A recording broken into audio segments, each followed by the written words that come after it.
గౌరవనీయ కింజరపు అచ్చెన్నాయుడు గారు.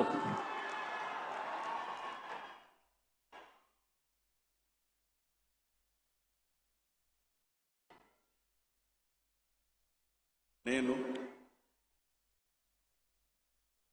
కింజరాపు అచ్చెన్నాయుడనే నేను